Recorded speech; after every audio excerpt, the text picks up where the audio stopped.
وقت ایک ایسی جماعت کو جو گھوڑوں پر سوار ہو کر آئی ہو عزت کے ساتھ کہ یہ بادشاہ کا وقت آیا ہے، یہ بڑے لوگوں کا وقت آیا ہے، تو ایک عزت کے ساتھ یہ تقوی والے لوگ آئیں گے۔ تو میرے دوستوں، تقوی کی بڑی فضیلت ہے، دل کے اندر اللہ کا ڈر پیدا ہو جائے۔ اللہ نے تقوی والوں کو کہا وہ اہل التقوی و اہل المغفرہ، جو اہل تقوی ہے وہی اصل میں اہل المغفرہ ہے۔ اللہ تعالیٰ انہی کو معاف کرے گا جن کے دل میں اللہ کا ڈر ہوگا، جو اللہ کا ڈر رکھتے ہیں۔ اور فرمایا سورہ رحمان میں اللہ تعالیٰ فرماتا ہے کہ کل قیامت کے دن اللہ سے ڈرنے والے کو اللہ تعالیٰ دو جنتیں عطا کریں گے۔ وَلِمَنْ خَافَ مَقَامَ رَبِّهِ جَنَّتَانِ، جو اللہ سے ڈرے گا اللہ تعالیٰ دو جنتیں اس کو عطا کریں گے۔ اور فرمایا وَمَن يَتَّقِ اللَّهَ يَجْعَلْ لَهُ مَخْرَجًا وَيَرْزُقْهُ مِنْ حَيْثُ لَا يَحْتَسِبُ، جو اللہ کا ڈر اختیار کرے گا، تقوی کو اختیار کرے گا، اللہ تعالیٰ اس کے لیے کئی راستے نکالیں گے، اس کی مصیبت سے نکلنے کے، پریشانیوں سے نکلنے کے کئی راستے نکالیں گے۔ وَيَرْزُقْهُ مِنْ حَيْثُ لَا يَحْتَسِبُ، اور اللہ تعالیٰ اس کو ایسی جگہ سے روزی دیں گے جہاں سے وہ سوچا بھی نہیں ہوگا۔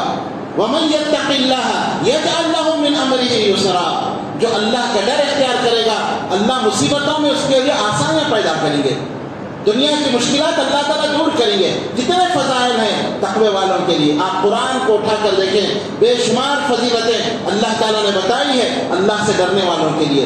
تو میرے دوستو، یہ تقوی یہ بہت بڑی چیز ہے، یہ مجھے اور آپ کو اپنانے کی چیز ہے کہ ہمارے دل اللہ کے تقوی سے بھرے ہوئے ہوں۔ یہ تقوی کیا ہے؟ سوال یہ پیدا ہوتا ہے تقوی کس کو کہتے ہیں؟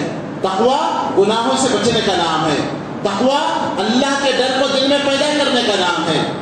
تقوی کے بارے میں صحابی رسول ابو درداء رضی اللہ عنہ کہتے ہیں کہ تقوی کے تعلق سے اگر تم معلوم کرنا چاہو کہ تقوی کیا چیز ہے تو فرماتے ہیں قرآن کی اس آیت پہ غور کرو۔ اللہ تعالیٰ قرآن کے اندر فرماتا ہے فَمَن يَعْمَلْ مِثْقَالَ ذَرَّةٍ خَيْرًا يَرَهُ وَمَن يَعْمَلْ مِثْقَالَ ذَرَّةٍ شَرًّا يَرَهُ، کل قیامت کے دن کوئی ذرہ برابر نیکی کرے گا تو ہم اس کو وہ اپنی آنکھوں سے دیکھ لے گا، ذرہ برابر گناہ کرے گا وہ بھی اپنی آنکھوں سے دیکھ لے گا۔ تو ابو درداء رضی اللہ عنہ کہتے ہیں تقوی کو سمجھنا ہو تو اس آیت پہ غور کرو، ذرہ برابر نیکی کرو گے تو اللہ کے پاس دیکھ لو گے، ذرہ برابر گناہ کرو گے اپنے عمل اللہ کے پاس دیکھ لو گے۔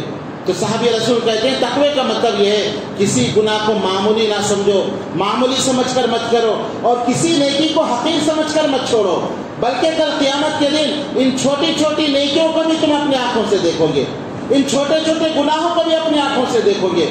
ذرہ برابر نیکی جنت میں جانے کا ذریعہ بن سکتی ہے، ذرہ برابر گناہ جہنم میں جانے کا ذریعہ بن سکتا ہے۔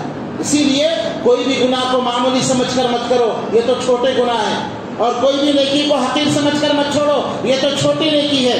ہر نیکی کو کرنے کی کوشش کرو، ہر گناہ سے بچنے کی کوشش کرو، یہی تقوی ہے، اسی کو تقوی کہا جاتا ہے۔ ذرہ برابر نیکی ہوگی اللہ کے پاس دیکھ لو گے۔ اور ذرہ کس کو کہتے ہیں؟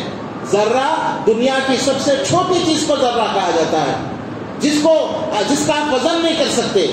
اس کی میں آپ کو مثال دوں، آپ دن کے اوقات میں آپ اپنے گھر میں بیٹھے ہو اور گھر میں آپ کے کمرے میں مکمل اندھیرا ہو اور ایک چھوٹی سی سوراخ ہو، وہاں سے روشنی آپ کے کمرے میں داخل ہو رہی ہو، اور آپ اگر اس روشنی کی طرف غور سے دیکھیں تو کوئی چیز آپ کو اڑتی ہوئی نظر آئے گی، اتنی باریک چیز ہوگی، اگر آپ پکڑنے کی کوشش کرو گے تو بھی پکڑ نہیں پاؤ گے، اس کو ذرہ کہا جاتا ہے۔ اور اللہ کا ترازو اتنا ذرہ برابر بھی کوئی نیکی کرے گا اللہ اس کی قدر کر کے اس ترازو کے اندر اس کو رکھا جائے گا، اور اتنا ذرہ برابر بھی کوئی گناہ کرے گا تو کل قیامت کے دن ترازو کے اندر اس کو رکھا جائے گا، وہ اپنے گناہ کو دیکھ لے گا۔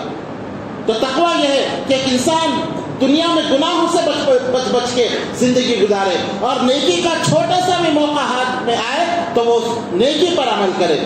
عمر رضی اللہ عنہ نے ابی بن کعب رضی اللہ عنہ سے پوچھا کہ تقوی کس کو کہتے ہیں؟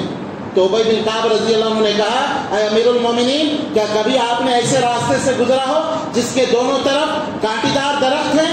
تو کہا کہ بالکل میں ایسے راستوں سے گزرا ہوں۔ پوچھا کہ امیر المومنین آپ کیسے گزرتے ہیں ان راستوں سے؟ تو عمر بن خطاب رضی اللہ عنہ نے کہا اپنے دامن کو بچا بچا کر، اپنے کپڑوں کو بچا بچا کر، کہیں کوئی کانٹی دامن میں نہ الجھ جائے، کہیں کپڑے نہ پھٹ جائے، بالکل بچا بچا کر میں گزرتا ہوں۔ تو فرمایا کہ امیر المومنین تقوی یہ ہے کہ دنیا میں گناہوں سے اسی طرح بچ بچ کر گزرا جائے۔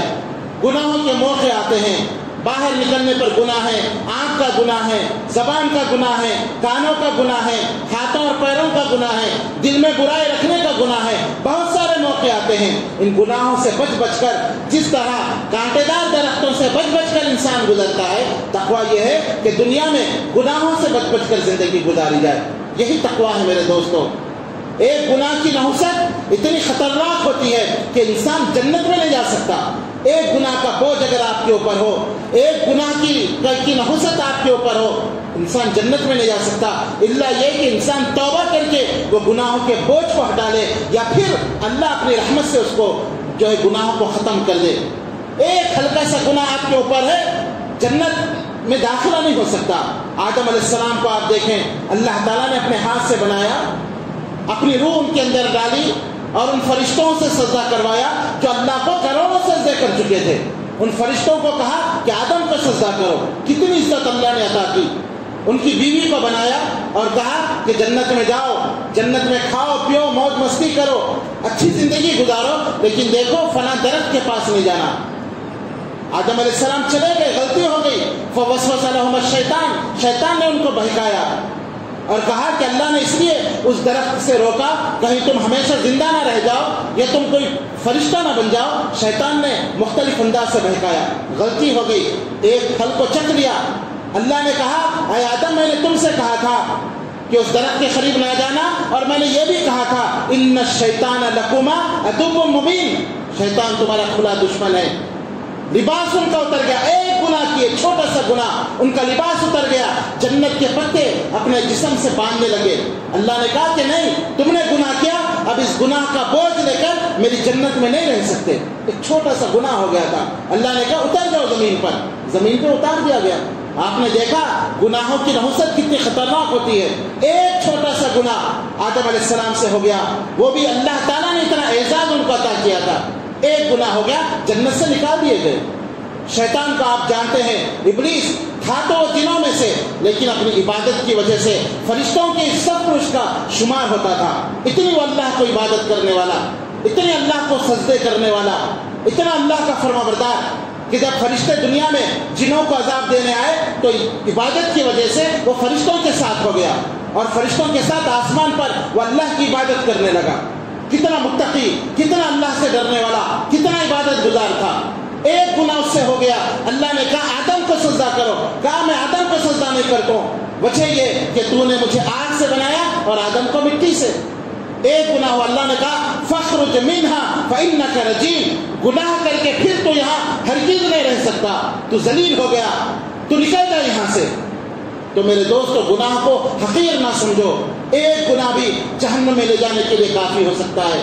نبی اکرم صلی اللہ علیہ وسلم نے فرمایا کہ ایک انسان دنیا میں نیکیاں کرتے کرتے جنت کے قریب پہنچ جاتا ہے، اس کے اور جنت کے درمیان ایک بارش کا فاصلہ رہتا ہے، پھر وہ ایک ایسا گناہ کرتا ہے جس کی وجہ سے اللہ اس سے ناراض ہو کر جہنم کے گڑھے میں اس کو اللہ تعالیٰ ڈال دیتا ہے۔ احادیث کا مطالعہ کریں، ایک گناہ کرنے کی وجہ سے لوگ جہنم کے اندر چلے گئے۔ بخاری کی روایت ہے، آپ صلی اللہ علیہ وسلم نے فرمایا معراج کے موقع پر میں نے ایک عورت کو دیکھا، اس پر بلی مسلط کر دی گئی اور بلی اس کو ڈوچ رہی تھی۔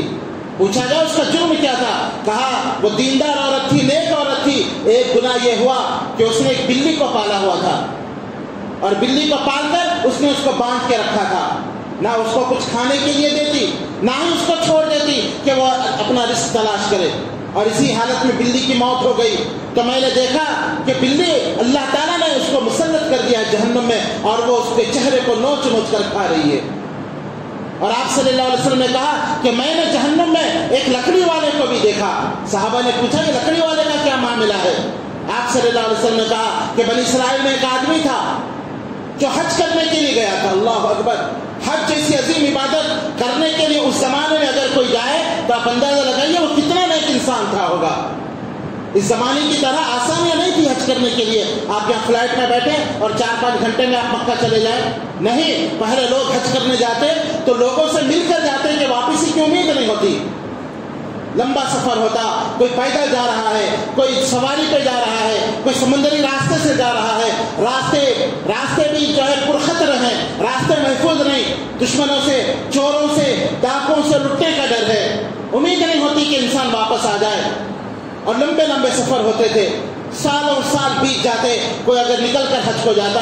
اور بعض سلف و صالحین کے تعلق سے آتا ہے کہ لوگ جب مکہ مکرمہ پہنچتے تو طواف کرتے ہوئے ایک دوسرے کا تعارف کرتے ہوئے پوچھتے کہ آپ کب نکلے تھے اپنے گھر سے؟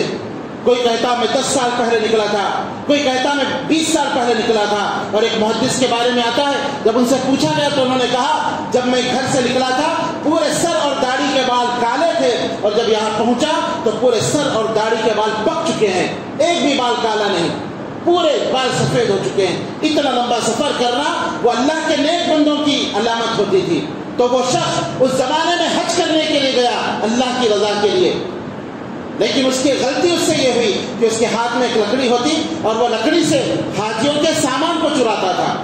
جب کوئی دیکھتا تو کہتا کہ معاف کرنا، لکڑی غلطی سے اٹک گئی ہے۔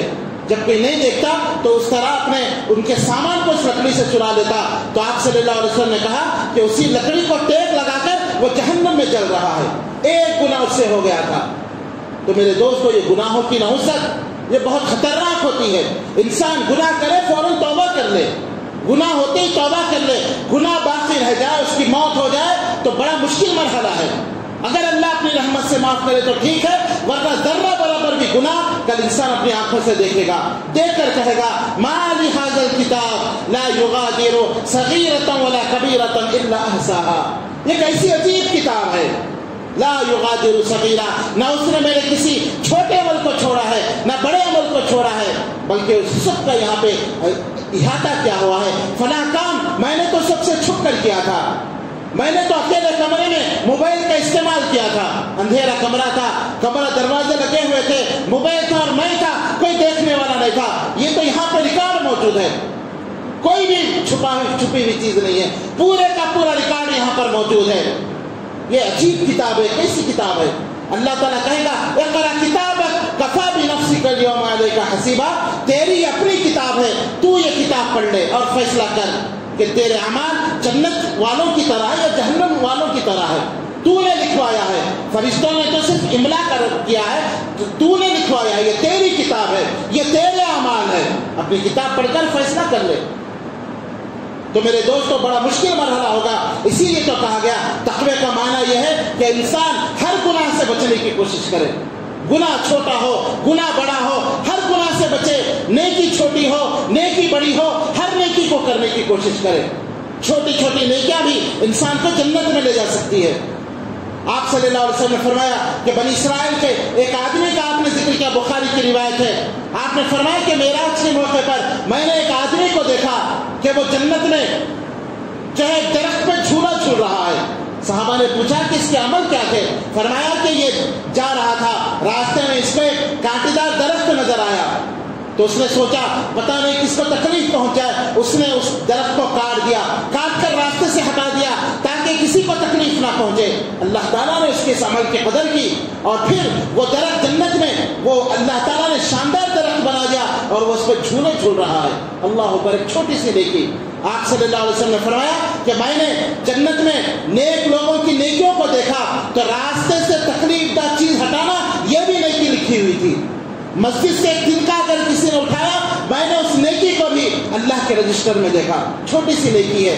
ہم یہ سمجھتے ہیں کہ مسجد کے کام صرف مؤذن صاحب کرے، تنخواہ لیتے ہیں، جیسا کہ ہم بڑی تنخواہ ان کو دیتے ہیں، 25-30 ہزار دے رہے ہیں، ویسے ہم آرڈر ان پر جتاتے ہیں کہ مسجد کا ہر کام یہ مؤذن کرے، ہم ان کو تنخواہ دے رہے ہیں، مختصر سی تنخواہ جو ہمارے دودھ کے پیسے نہیں ہوتے، ہم وہ مؤذنوں کو اور اماموں کو دیتے ہیں، اور ہم ان پر رواج جماتے ہیں کہ مؤذن ہر کام مسجد کا کرے۔ نہیں میرے دوستو، یہ ہماری ذمہ داری ہے کہ مسجد کی صاف صفائی ہم بھی کریں، تو اس کا بدلہ، اس کا اجر اللہ کے پاس لکھا ہوگا۔ ایک دن کا ہے، ضروری نہیں کہ مؤذن صاحب اس کو صاف کرے۔ بہت سارے لوگ رواج سے کہتے ہیں دیکھو مؤذن صاحب یہاں کچرا ہے، اس کو صاف کرو۔ آپ بھی تو اس کو اٹھا سکتے ہیں، یہ اللہ کا گھر ہے، یہ آپ کے نیکیوں میں اضافے کا ذریعہ ہے۔ آپ صلی اللہ علیہ وسلم نے کہا ایک دن کا بھی اگر کوئی مسجد سے اٹھاتا ہے، میں نے جنت میں اس کا بھی نیکی کا مقام اور اس کا بھی مرتبہ میں نے دیکھا۔ راستہ آپ چل رہے ہیں، تکلیف کا چیز نظر آئی، آپ اٹھانے کے لیے جھکے بھی نہیں بلکہ پیر سے آپ نے اس کو بازو کر دیا، تو فرمایا کہ یہ بھی صدقہ ہے، یہ بھی نیکی ہے۔ تو چھوٹی سی نیکی کو بھی حقیر نہ سمجھو۔ اگر کوئی مسلمان ہے، آپ مسکرا کر مل رہے ہیں، کہا یہ بھی صدقہ ہے، مسکرا کر ملنا یہ بھی نیکی ہے، یہ بھی صدقہ ہے، اس کا بھی اجر میں نے اللہ کے پاس دیکھا۔ تو میرے دوستو، تقوی کی ضرورت ہے، تقوی اختیار کرنے کی ضرورت ہے، اور تقوی یہ ہے کہ ایک انسان ہر نیکی کو کرے اور ہر گناہ سے بچے۔ تقوی یہ ہے کہ انسان پیارے نبی صلی اللہ علیہ وسلم کے طریقے کے مطابق زندگی گزارے۔ آپ صلی اللہ علیہ وسلم نے کہا کہ لوگوں، میں تم سب میں اللہ سے سب سے زیادہ ڈرنے والا ہوں، سب سے زیادہ متقی نہیں ہوں۔ تو ہمیں چاہیے ہر معاملے میں اللہ کے نبی صلی اللہ علیہ وسلم کو آئیڈیل اور نمونہ بنائے، یہی تقوی ہے۔ ہماری صورت نبی کی صورت کی طرح ہو، ہماری سیرت نبی اکرم صلی اللہ علیہ وسلم کے سیرت کی طرح ہو، ہمارے کاروبار، ہمارا لین دین آپ صلی اللہ علیہ وسلم کے سنت کے مطابق ہو۔ ہم اگر باپ ہیں تو اس طریقے کے باپ بنے جیسے اللہ کے نبی صلی اللہ علیہ وسلم باپ کی حیثیت سے آپ نے زندگی گزاری ہے۔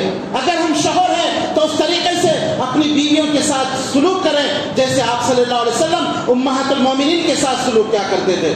آپ ان کی مدد کرتے، آپ ان کے کام آتے، آپ اپنا کام خود کیا کرتے تھے، آپ گھر کے کام کاج کیا کرتے تھے۔ آپ صلی اللہ علیہ وسلم نے کبھی اپنی بیوی کو نہیں مارا، کبھی آپ صلی اللہ علیہ وسلم نے بدتمیزی نہیں کی۔ تو ہر معاملے میں نبی اکرم صلی اللہ علیہ وسلم ہمارے لیے آئیڈیل اور نمونہ ہے۔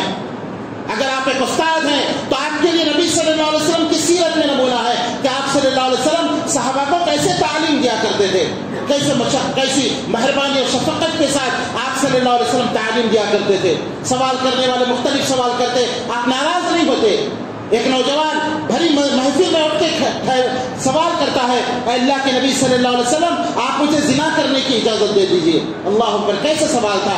صحابہ پریشان ہو گئے کہ نبی سے ایسے سوال کر رہا ہے، لیکن آپ نے اس کو قریب بلایا، آپ نے کہا، آپ نے اس کو سمجھایا، تم کس سے زنا کرنا چاہتے ہو، یہ کام کس سے کرنا چاہتے ہو، کیا تم پسند کرتے ہو کوئی دوسرا تمہاری ماں کے ساتھ زنا کرے؟ نوجوان تڑپ گیا، لا واللہ یا رسول اللہ، کبھی نہیں اللہ کے رسول۔ آپ نے کہا کوئی بھی پسند نہیں کرتا کہ کوئی اس کی ماں کے ساتھ زنا کرے۔ پھر آپ نے ایک ایک رشتہ اس کے سامنے گنا، تم یہ پسند کرتے ہو کہ کوئی تمہاری بیٹی کے ساتھ زنا کرے؟ وہ تڑپ گیا کہ اللہ کی قسم، اے اللہ کے رسول، میں پسند نہیں کرتا کہ کوئی میری بیٹی کے ساتھ زنا کرے۔ آپ صلی اللہ علیہ وسلم نے کہا کہ کوئی بھی یہ پسند نہیں کرتا کہ کوئی بھی اس کی بیٹی کے ساتھ زنا کرے۔ ایک ایک رشتہ آپ نے، خالہ، پھوپھی، بیٹی، ماں، بہن، ایک ایک رشتے کا آپ نے ذکر کیا، اور پھر اس کو سمجھایا کہ دیکھو، تم جس عورت سے زنا کرو گے یا تو کسی کی ماں ہوگی، یا تو کسی کی بیٹی ہوگی، یا تو کسی کی بہن ہوگی، یا تو کسی کی بیوی ہوگی۔ جب تم یہ پسند نہیں کرتے، کوئی دوسرا یہ کیسے پسند کرے گا کہ تم اس کے اس رشتے دار کے ساتھ زنا کرو؟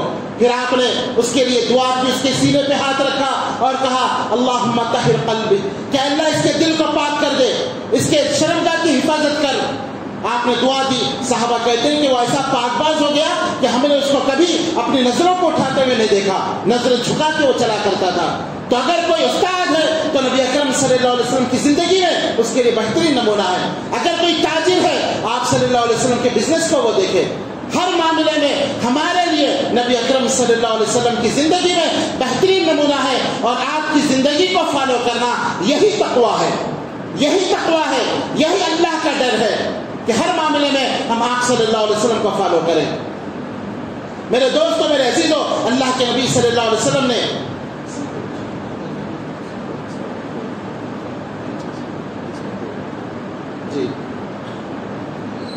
تو آپ صلی اللہ علیہ وسلم نے ہمیں مثال پیش کی ہے اپنی زندگی میں کہ لوگوں اگر متقی بننا چاہتے ہو تو مجھے دیکھو، یہی تقویٰ ہے۔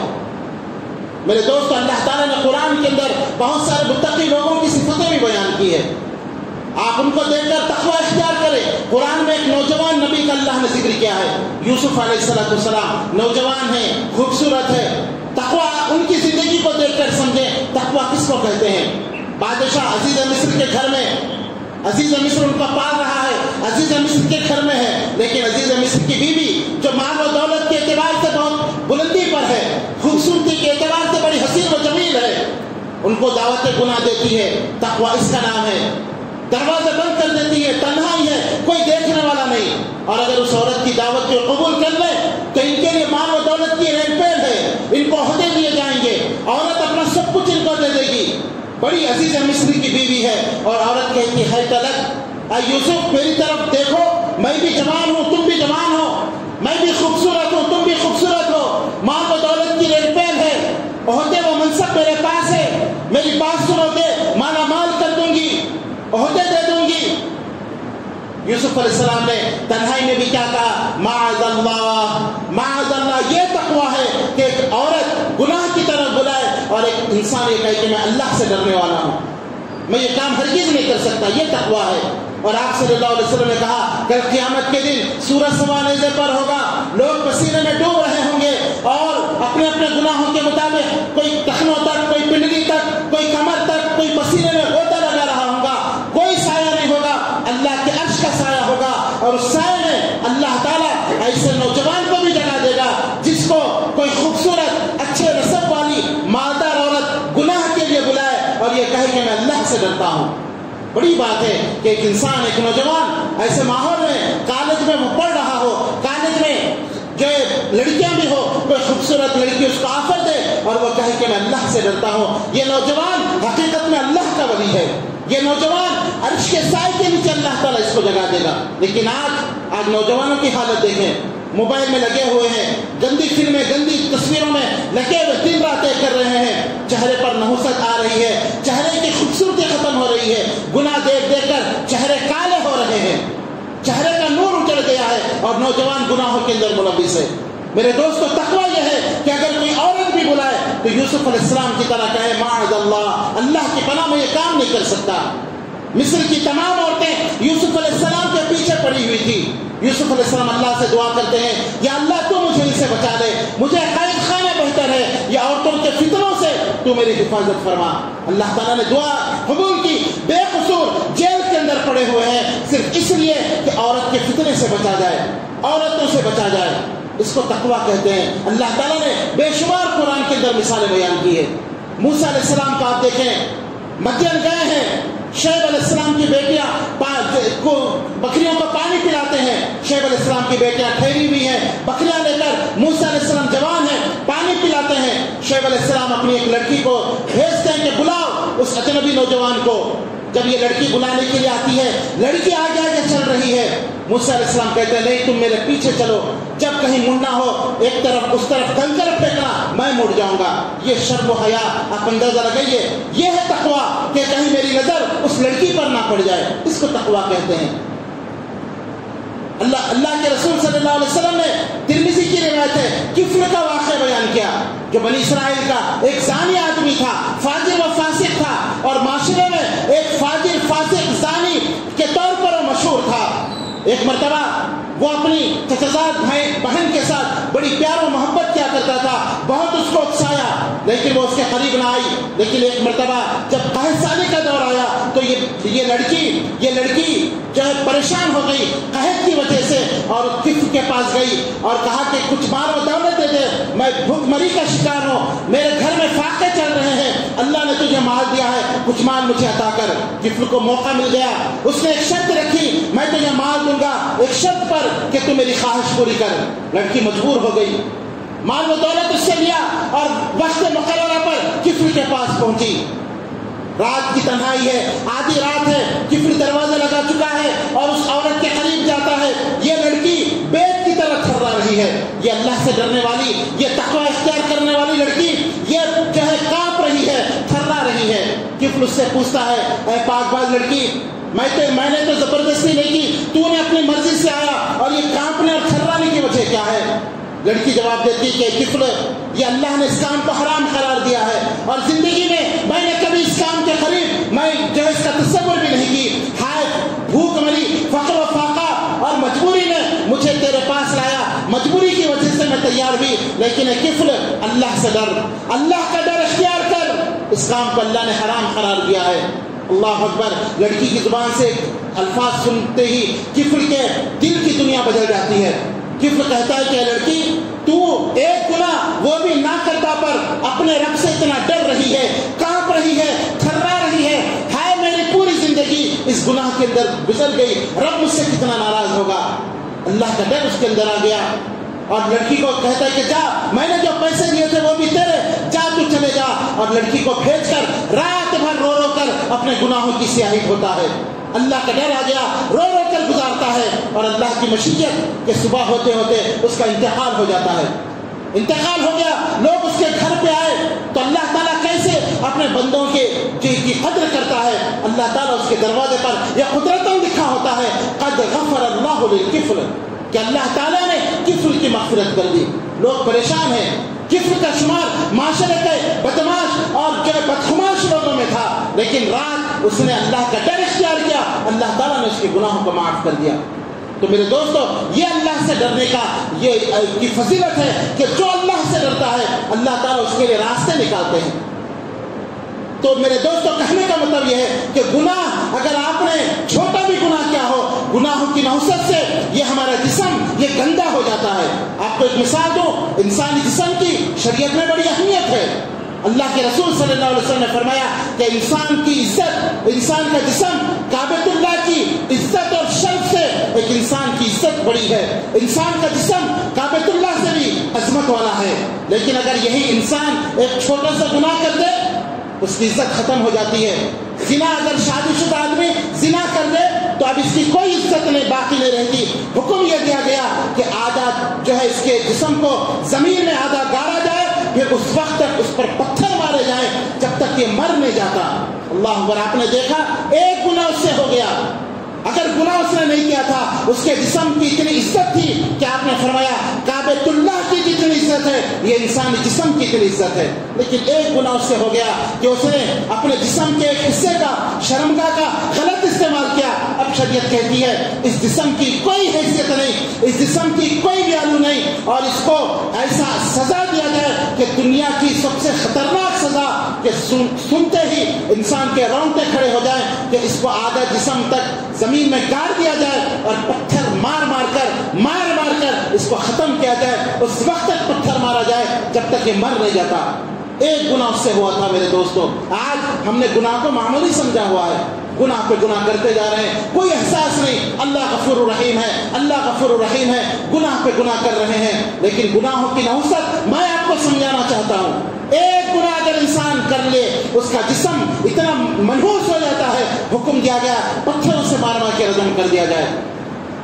انسان کے جسم کی عظمت ہے، ہاتھ کی اتنی عظمت ہے، اگر کوئی ہاتھ کاٹ دے اس کی دیت 50 اونٹ کے برابر ہے۔ اگر کسی نے کسی کا ہاتھ کاٹ دیا تو 50 اونٹ اس کو دینا پڑے گا، لیکن اگر یہ ہاتھ چوری کر لے 3 دینار کے برابر، حکم یہ ہے کہ اس ہاتھ کو کاٹ دیا جائے۔ اب اس ہاتھ کی کوئی اہمیت نہیں، ہاتھ کو کاٹ دیا جائے گا۔ انسان کے پیٹھ کی اہمیت ہے، لیکن اگر کوئی شراب پیتا ہے حکم یہ ہے اس کی پیٹھ پر 50 جو ہے کلے مارے جائیں گے۔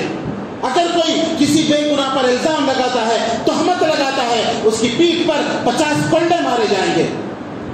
گناہ کی وجہ سے انسان کا جسم نحوست آ جاتی ہے، منحوس ہو جاتا ہے، جب تک کہ وہ توبہ کر کے اللہ سے معافی نہ مانگ لے، پھر اللہ تعالیٰ اس کے جسم کو پاک و صاف کر دیتے ہیں۔ تو میرے دوستوں، کہنے کا مطلب یہ ہے کہ ایک انسان تقویٰ یہ ہے کہ ہر گناہ سے بچا جائے، ہر گناہ سے بچا جائے، اور اگر کبھی گناہ ہو جائے فوراً توبہ کر لی جائے، انتظار نہ کرے، فوراً توبہ کر لے، اپنے جسم کو گناہوں سے پاک کر لے، یہی تقویٰ ہے۔ بے شمار میرے دوستوں آپ کو حدیث کے اندر مثالیں ملیں گی۔ تو اللہ کے نبی صلی اللہ علیہ وسلم نے کہا 2 چیزیں ایسی ہیں جو انسان کو جنت میں لے جائے گی، ایک تقویٰ اور ایک اچھے اخلاق۔ یہ اگر ہمارے نوجوانوں کے اندر آ جائیں کہ اللہ کا ڈر، ہر وقت اللہ کا ڈر، گناہ کرتے ہوئے اللہ کا ڈر، تو پھر انسان سیدھے راستے پر چلے گا، اور پھر حسن خلق، اچھے اخلاق ایک انسان کے پاس ہو، اچھے اخلاق ہو۔ آپ صلی اللہ علیہ وسلم نے فرمایا ایک انسان اپنے اچھے اخلاق کی وجہ سے دن میں روزہ رکھنے اور رات بھر عبادت کرنے والوں کے اجر و ثواب کو پہنچ جاتا ہے۔